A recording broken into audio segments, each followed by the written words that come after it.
the question is, when you're on one of these projects, well, what is it you have to measure? When do you measure it? What kind of data is going to help you measure it? And we pulled together a team with a lot of expertise to delve into this issue. So I'm going to toss it over to Dean to talk about this team. Thanks for the introduction. As mentioned, my name is Dean Himinek. I'm with Enbridge Pipelines as a manager within our core projects group.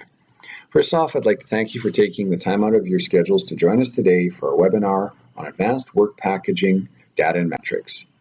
As a panel lead and owner representative, our first mandate was to determine the appropriate representation from our partner companies that should be on the panel and within the working group.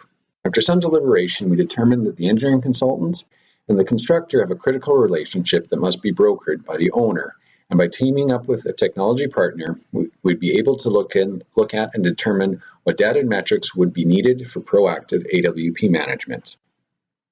As we're all aware, there are many other key members of a project team.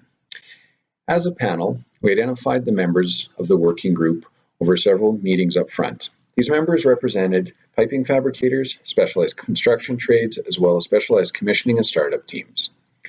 With this membership, we felt that all inputs required for determining what data and metrics are needed for proactive AWP management were at the table. So to give some background on our work, our first mandate as a panel was to take the somewhat lackluster title of AWP Data and Metrics and develop a session description and narrative that allowed us to start pulling together our ideas and keep both the panel and working group on track. With this mandate in hand, we started to develop our session title and description. We all agreed that the data, if collected and trended appropriately, can be used to tell the project if it is progressing correctly or if the project team needs to be proactive and start looking at a corrective action plan. From the simple but important concept, this is how the session title, using data and metrics to track AWP project lifecycle performance, came to be.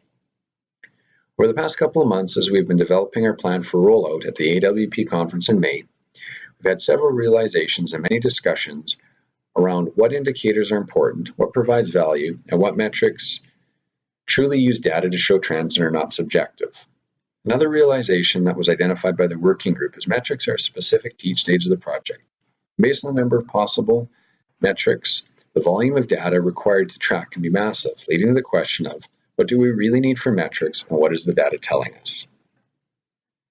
In order to keep the panel and working group focused on the question, we limited the scope to a maintenance and or minor capital expansion type project within a pipeline facility, which is something that our partner companies are familiar with. During the working group sessions, they developed a list of nearly 100 possible metrics that could be helpful to a project through each stage of the project lifecycle. The working group quickly realized that these metrics and associated data can be applied to projects of any size, but in order to ensure they're focused on the right things, they need to be tailored to suit each project. As I've been working through this exercise as an owner, I can say that as an owner, we need to understand what the data is telling us. And we have to be clear on what our requirements are in the planning stages of the projects by being upfront and defining the execution model that is to be used. As requirements for data and metrics will change from project to project, this early engagement with the project team process can be put in place to monitor, and through proper analysis and understanding, corrective actions can be implemented well in advance. One of the key elements of AWP planning is bringing the project team together upfront during engineering and the project planning stages. With the entire project team together upfront, the project team can jointly develop the metrics that they will be held to, and through the use of data collected from previous projects, have a clear understanding of what the data is telling them.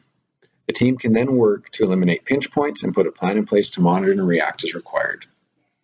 As one of the last pieces to our puzzle, our group has realized that early planning and understanding of what the data and metrics will be used for is a huge step, but without standardized processes for the collection, the data can be flawed and may not tell us what we need to know.